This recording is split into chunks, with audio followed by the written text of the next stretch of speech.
How lovely to see you all. Thank you for coming. What we'd like to do is just have quite an informal discussion about some themes around the show. We'll talk a bit about the starting point of the exhibition and a little bit of background about the studio itself. And then we'll talk about the two elements in the exhibition. So if you're not familiar, the gallery is formed in two sections, the upper and lower gallery. And it's given us the opportunity to do two things. One is a point of reflection at the heritage and evolution of the work that the studio has done. And it's also a point to look forward to see some of the current work, and indeed the current work that our students are involved in, and give us some insight into where you're going with it, where your philosophy and ethos is evolving as we go forward. Zaha is very explorative, very challenging, convention, and looking at a very evolutionary process. So I thought perhaps we could start by just framing Zaha at that early stage and how the studio manifests itself in that early stage, and then we can look through the journey from that point forward. I think maybe as a starting point, yeah. The practice then was something which consisted of 19 people in one small studio with Zaha in the center. And I remember very clearly starting my work in the practice being on the sort of mezzanine floor looking down on the activities, and I was clearly in total overview of what was happening. And now we are a practice with 4 or 5 satellite offices and 500 strong architects and running several projects, commercial projects in parallel. So in a way to oversee and see what is the evolution. I think this is already a big change and a dramatic development for us as a company, and also our identity, our brands, and the way we work. I think cannot be reset. So I think we took it in full flow, I would say. At some point almost unforeseeable in a way, uncontrollable. I think that was sort of my last 20 years in terms of overview. And the starting point for me, the Cincinnati project, was a tremendous time. We've spent one entire year redefining the project, and I think we will never do this in any other project currently again. And I know that we spoke last year, and when we were first meeting about this, the process of working with Zaha on such a project and the intense generation of ideas. What was that like?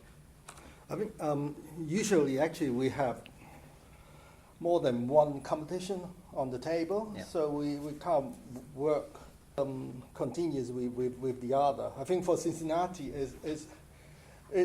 during Cincinnati time, we also, before that, it was like, there are a number of museum projects. Cincinnati is actually one of the mini skyscraper I see as a corner building, and the rest are more of a horizontal as a landscape project.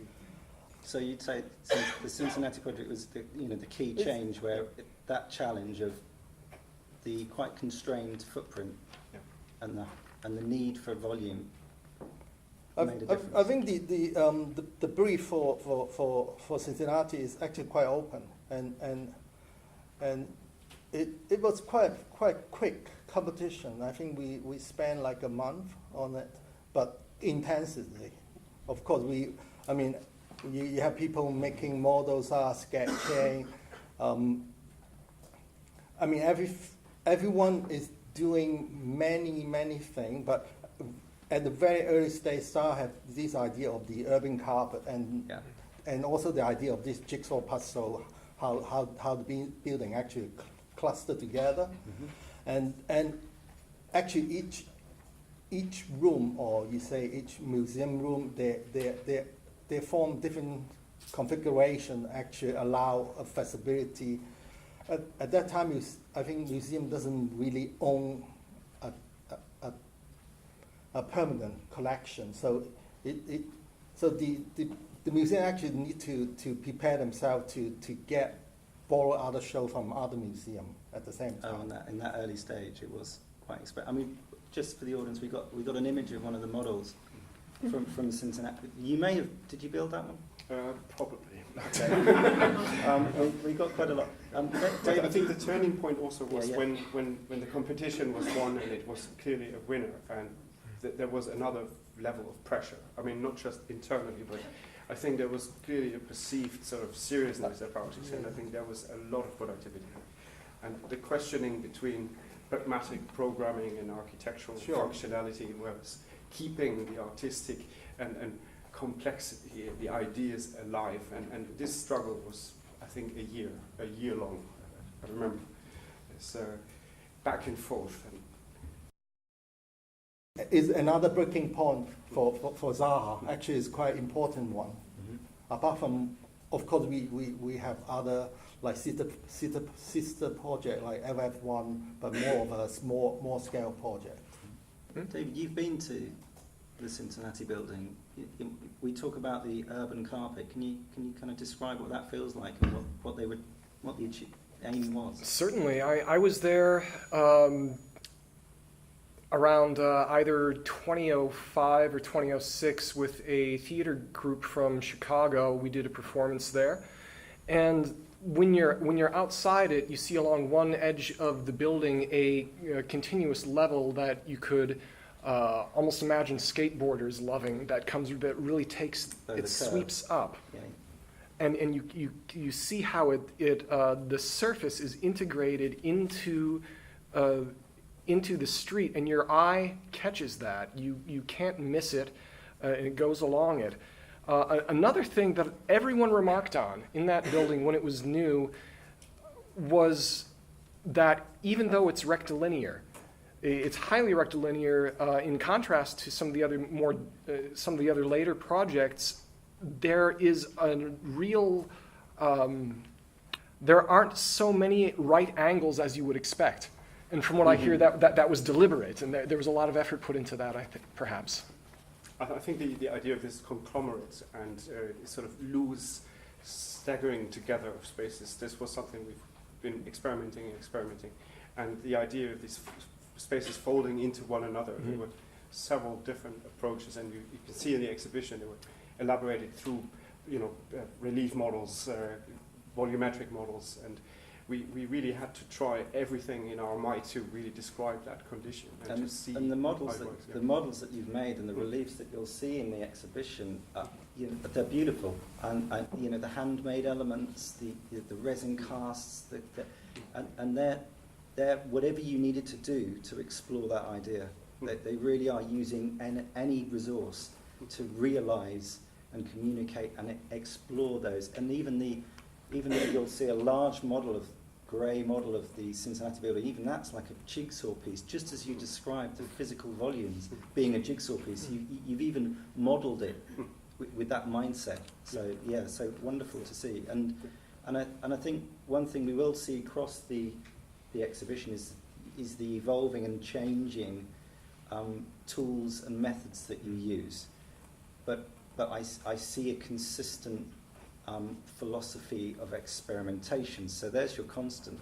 Is that right? Would you say that, Manon? I don't know. I think we broke a lot of ground with any project. I think it was always about the idea and concepts and options that we would have to elaborate on. And I think with Cincinnati we started a workshop. There was no tool set. There was nothing. And oh, really? It was really a kind of groundbreaking. And we used laser cutting, and obviously the resin was something that came from kind of influenced by early computer graphics in a way that you kind of used translucency in a way that you could describe spaces, kept them abstract and enjoy a very specific aspect rather than going into cardboard and steps and balustrades in a way. So that was always about this balance where you would say, okay, I can describe the idea in the best possible way, in the most focused way, to convince Zaha and our audience, the clients.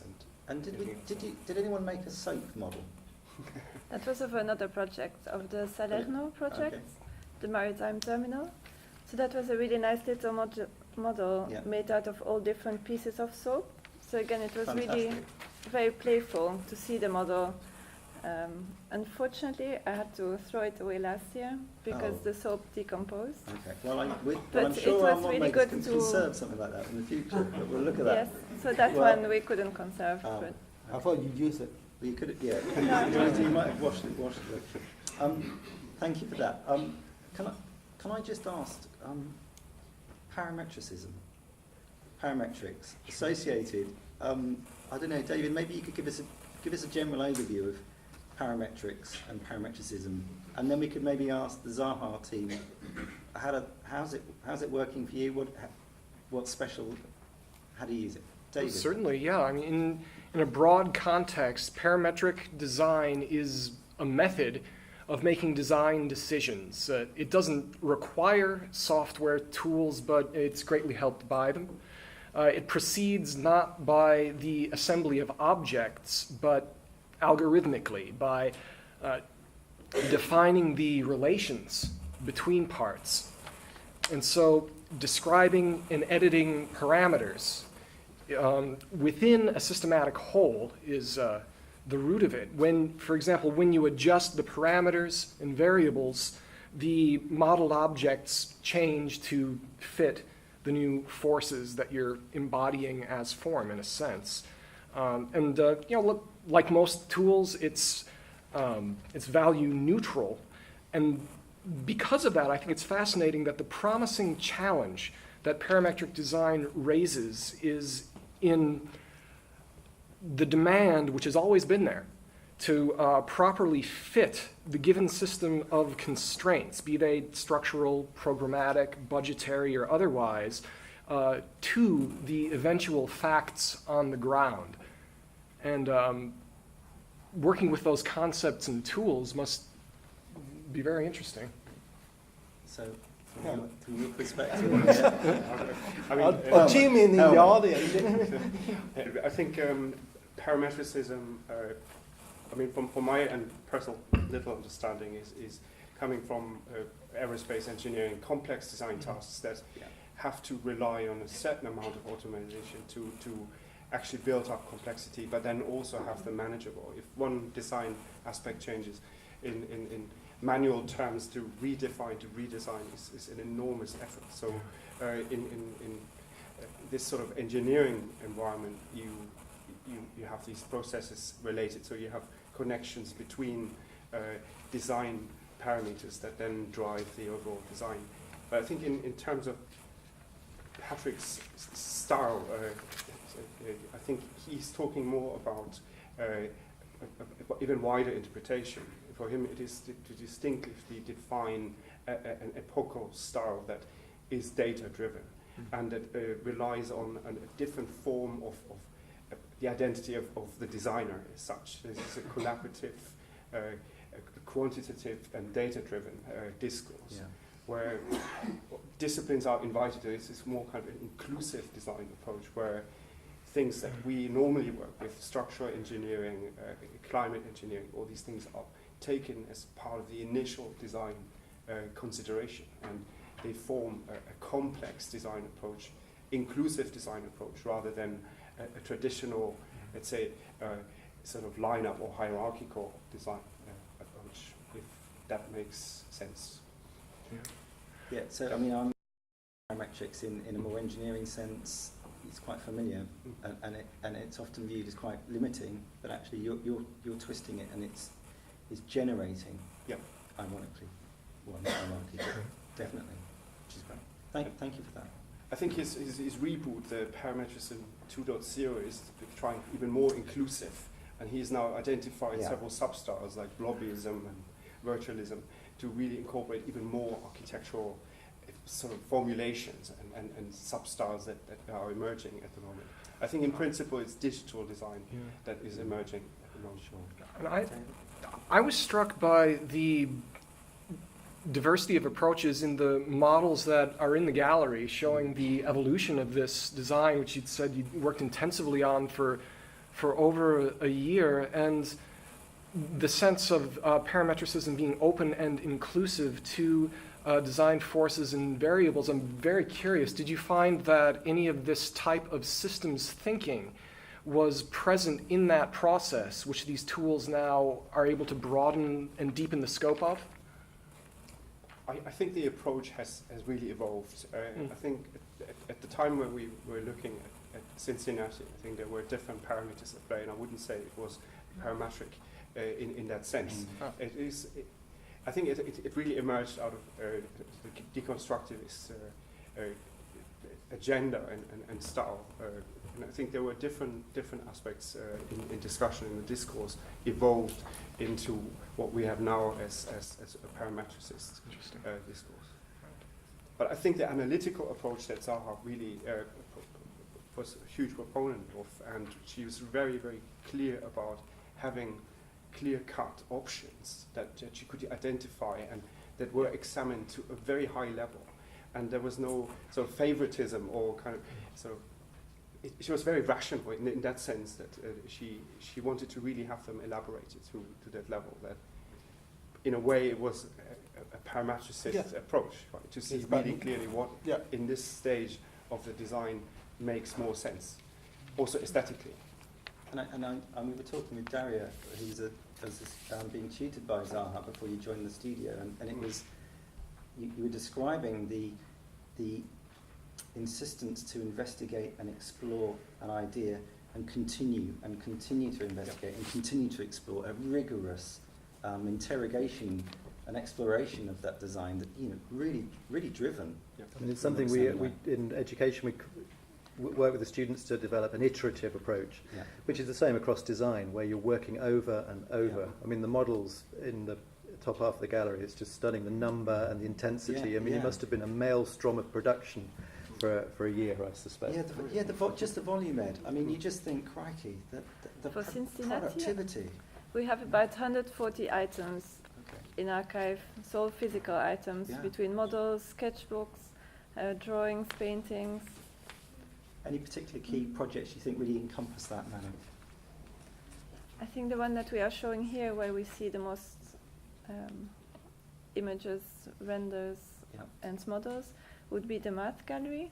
That has generated the whole idea of the gallery itself, but you also see the benches that were designed, so it's not just the space that has been designed through code, but also furniture design, and also the way the items are placed, so the layout of the gallery is defined by those same principles. So it's quite interesting to see that it's a global, the whole project has been developed in that sense. Yeah, definitely. Thank you. I mean, can I just say something about that lower space? Because obviously there are a lot of students involved in it, and it's been, just picking up what Christian was saying about research, that the different groups of research that go on, so there's Helmut's group, and there's Philip's, the spatial analytics group, the four or five different groups that are connected in. We've got the titles on the screen here, and I think that's a fascinating insight. The different research groups, very much like a university community, the different groups. And it's been fantastic having the master's students connecting in with one of them, and just starting to explore how parametrics can have a role to play. I see it. I think I was a bit earlier on. I said I felt that like going into a basement there, the lower part, where there's this activity going on. There are lots of bits of projects and pieces around, and I almost want to sort of come down into it, explore, and then make another project coming out the other way. Because it's a little bit of a workshop down there, different activities and ideas that are being explored, from the VR to the parametric to the spatial analytics. But we're seeing the workings, which is why it's so lovely. Both the Upper Gallery, the Cincinnati project, we're seeing the workings. We're seeing those sketches, we're seeing the early models, we're seeing the end products as well. And you kind of almost stand in between the two spaces, look back and see and look forward, and the lower gallery is exposing what you're doing and showing us what you're doing, but also welcoming in. So we're very fortunate here at the university to have, I would suggest, the world's best degree in model making, led by Paul Johnson and his team, who are fantastic.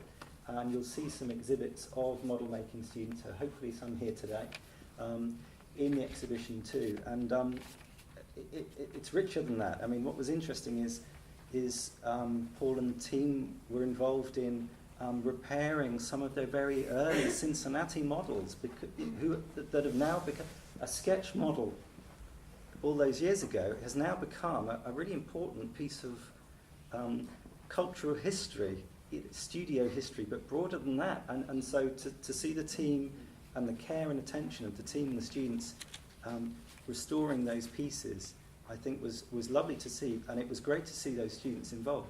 We've also had lots of input, as I say, from Ed students in the master's course, which is fantastic. And I know if you were here, it's fantastic. And we've got some sensors up on the ceiling. It's not too intrusive, please don't worry. But what's interesting is just as the Zaha studio are sharing with us some of their processes, where they're using sensors to observe and understand interiors and spaces that then informs their design process. You know, what's great is that some of the master's students are taking on some of those methods. So they're tracking some of the broad movement of the space during the exhibition duration, which is going to be fantastic. And they're responding to it in their own design projects. You know, so we've got the university students involved in a very similar exploratory process with you in the exhibition. So it was wonderful to see. I don't know if you want to add on. I think it's really nice to see how the models have been made as well. Yeah. Because we are used to see our models as we know them, but it's nice that it's not just a replica of the models we have, but that the students have been using different materials, different colors, and so it's re-studying the project we know very well, but in a very different way.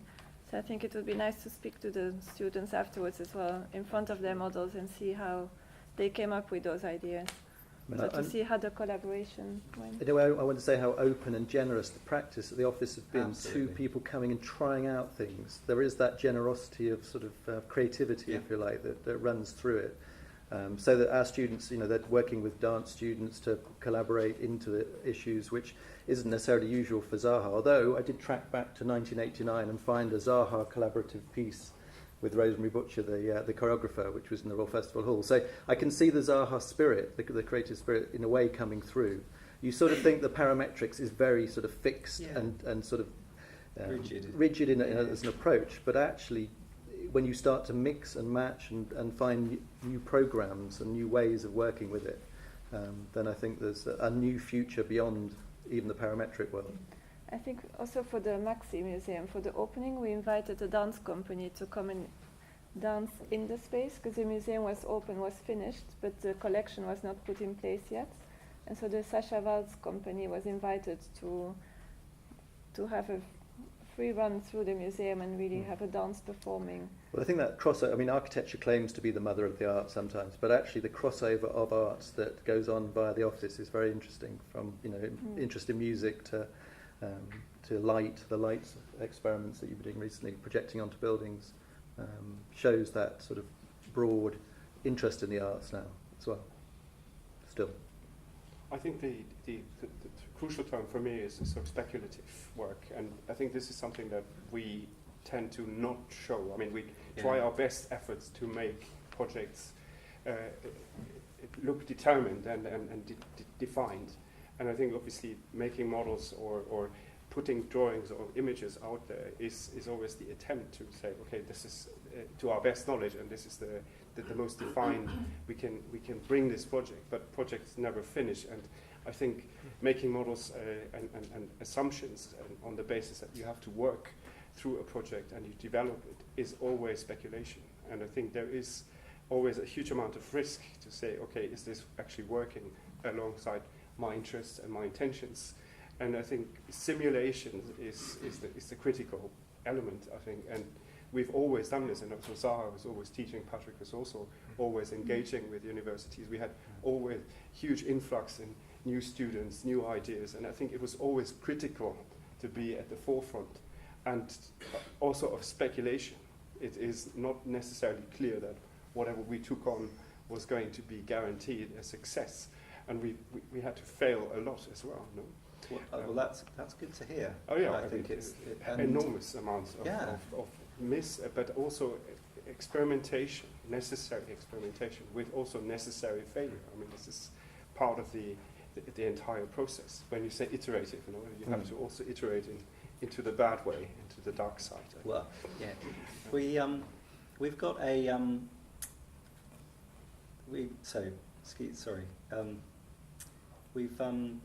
we've had some discussions earlier about when we walked around the campus and had a look.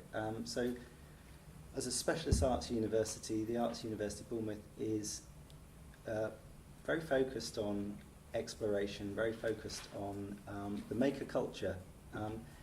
When we say maker culture, it really is a lot of similarities. It's using whatever tools one needs to experiment through doing and explore very well. And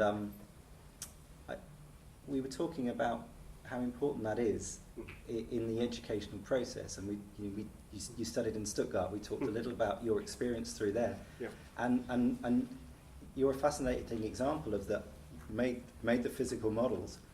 Now working in the VR. I just wondered what your thoughts are on some of our students going through practice with all this technology, and we're going to see lots, but also the physicality of material and that relationship. And David, I know that you're working with developing a program with architects and craftspeople in Italy, again trying to re-engage the thinking through doing. I think is the best way. It's not simply teaching craft, but it's reinterpreting. I don't know. I think maybe also I have to say I've worked with Silicon Graphics in the mid-90s, which was an enormous, powerful graphics engine that was unheard of. Yeah. And I think this is maybe the issue, is that whenever there is a medium, things tend to kind of focus too hard.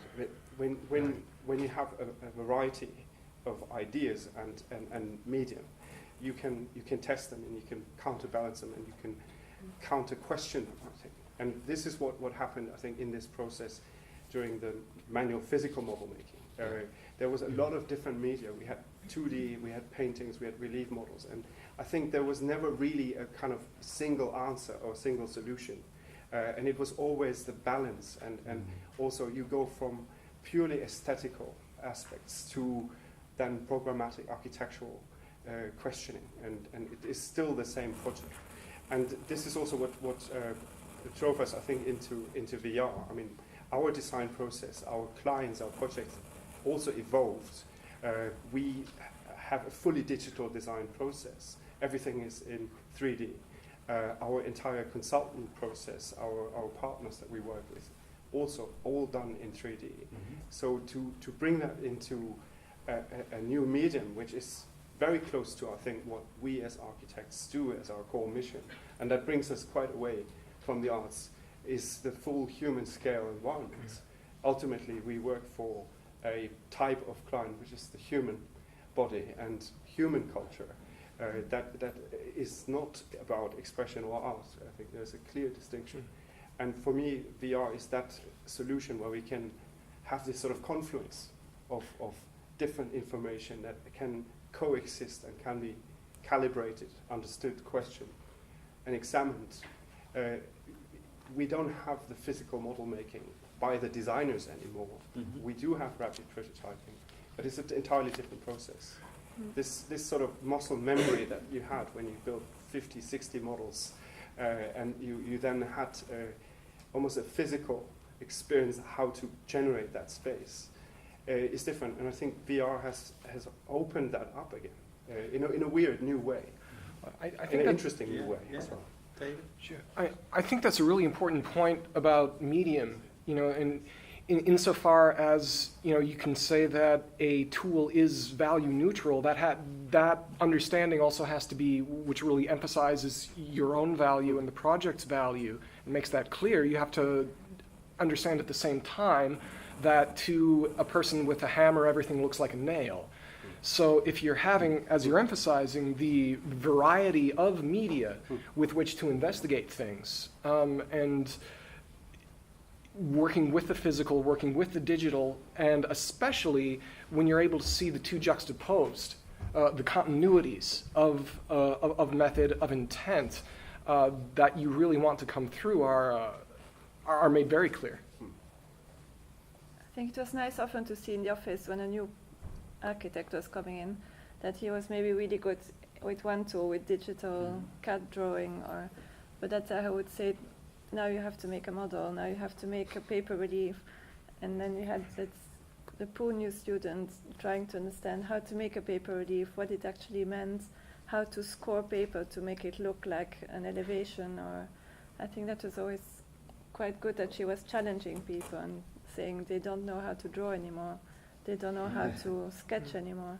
So always trying to push and trying to make sure you were not too focused on your one simple or unique methods, but to explore more. Yeah, and that's so beautifully illustrated in the exhibition, that just the diversity of different approaches within that each project is amazing. Yes. And also I think it's important to know that all these different groups are all collaborating together, so it's not everyone stuck in their own corner, but really trying to make sure on every project you have some input. If they have found a solution for a certain aspect of the project, to make sure to go and ask and see how they can maybe help you develop the core, the facade, or that it doesn't stay as I do only grasshopper and I'm not going to ask my neighbor to help me out with the facade.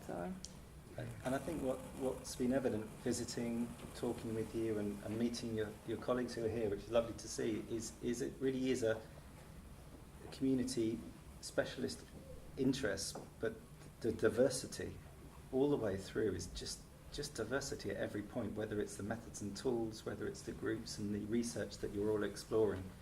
But it's a community that comes together for all of those projects, and you draw on them, and it's been fascinating working with yourselves and how you'll link in with whether it's a design group or the architecture team, or you'll be talking with a junior architect, and that collaboration has been very interesting across. And again, I think it's something that we see similarities in the university nature, where of course we've all got specialisms, but actually it's the links. And it's the cross-linking between different groups is the really fruitful bit, because it generates different perspectives and different ideas, and that's what you seem to be utilising very well in the studio. I think that the culture generated by Zaha as this sort of core central person, as an impersonified sort of link to all these different people that she held onto and she raised, and I think is transcendent, and I think clearly the way we work is the shared goal. I mean, we have to also make money, and we have to generate a hopefully interesting, high quality project. And because the projects are all different in different parts of the world, we have different legal codes, we have different languages, different mentalities. The nature is always changing of these projects. There is no repetition. And I think that is sort of something that keeps you on your toes. And you have to have allies in our business. There's no single architecture success in this sort of solipsism. Where I have to work with somebody, I have to collaborate, I have to have a dialogue. And I think this is clearly the culture in the office. And beyond. Permeate through. Yeah, and beyond, obviously. And it's very much part of in a way, our education process of that collaboration. So today we have engineers in, and next week we have AKT, who is one of their main engineers that they use. So there's a whole team. We've gone into the research and design side, but there's another team which is actually making the buildings and the sort of quality digital fabrication that you can find in quite a few projects that, is another area to go into, really. Which has also, since when, let's say, Cincinnati kicked off a huge wave of productivity in construction, we can say, that Wolfsburg, BMW, Rome, all these projects, they just came in and got executed, has also changed the way the office had to work and identify themselves, and the discussions changed. And if you work with a structural engineer, your understanding of reality. I remember we met the lady Anna and from Arab at the time, and she explained to us what a cantilever is. Mm-hmm. When we did Cincinnati, it was just like always open to learning. We had the urban carpet, and we had all these galleries flying above it. Yes. It's incredible. And then just the pure, simple diagram of a cantilever, and I said, okay, well, thank you. Thank you. So from your perspective, looking forward? Where are we going? Where's architecture moving? Where do you see your studio? Yeah, maybe my sort of VR initiative. We're very the youngest and the smallest of all the parties. I mean, we're highly speculative, and we're really opening our experiment to viewers, and we very much welcome comments and your understanding, your reading of what we do. We want to see virtual reality not replace physical reality. We want to embellish and cherish the qualities that it has. It is huge for us, a huge field of innovation and invention. And the difference to physical reality is that we have to construct it from scratch. And there is a sort of ontological quality to it that we want to recognize. We have done VR for the last 3 years commercially within the practice on different levels. So we have engaged with the public audience in various public exhibitions. We've done presentation work for clients. And I think now is sort of the moment where, before we go into other research fields, we want to really sort of pinpoint the fundamental nature of this new domain. So this is what we're trying to show in this exhibition. So I should say to people that we have got a virtual reality, I don't know how to experience in the exhibition that you can actually have a go at with the headsets and everything, which is quite surreal and very immersive. So. That sounds good. Yeah, we'll do that. David. Well, the virtual reality certainly fits into this, especially in the aspect of feedback, which going forward for the future of architecture and design in general, I think, is incredibly crucial. That the role of the architect is opening up into a new area, less of auteur and more of a facilitator. When you're dealing with systems that demand a cybernetic approach because of so many variables interacting with so many things, the feedback is absolutely central. And one of the many things that I find fascinating about the work that's on display here is that I am beginning to have a suspicion that imminent within this actualization of the feedback into new spaces, the act and method of that feedback is allowing or in fact being part of, it's a chicken and egg problem, of a new sense of space emerging. And that's apart from the discussion of the architecture as content. It is a way of seeing, a way of understanding, which feels new and distinct, either from what the Renaissance descended one-point perspective or the flat Clement Greenberg modernist picture plane thing. It's something I don't understand yet, and that excites me. So feedback into facilitation, I think, is very critical. Isn't that key? And I think that's a good one for the students. You don't have to know what the end is going to look like before you take on that journey. And isn't it disappointing if you already know what it's going to look like when you start? That's heartbreaking. You want to be exploring something you're not quite sure of, and I think that's echoing that. Any final thoughts? Well, this is just echoing that world that students are in a way ahead of the panel here, in that they're into game design, they're into exploring architectural models by putting it in game software and just seeing what the results are. We had that last year. If people came to the show where there was one student there who had a headset. So in a way, they're probably progressing it even quicker than some of the practices are, and there'll be new ones emerging, and possibly new senses of space that come from that as well. Yeah, it's a very exciting period of history. Manon, any kind of final thoughts from Woody? I guess we're just hinting something here, and hopefully the students are the future, and they take on what we're doing now and take it over and do. Yeah, I think what definitely comes across is this is a group of people who are continually challenging, continually exploring, not knowing necessarily exactly where they're headed, but that you're doing it rigorously with an open mindset and collaboratively. And you've shared it with us. and that's been very, very generous of you, and it's been a fascinating insight, I think, for the students, especially those that have joined in with that process. And I hope it's something that we continue and build on, because it's been fascinating working with you, and it's a wonderful exhibition. So I thank you there, and thank you very much. Thank you.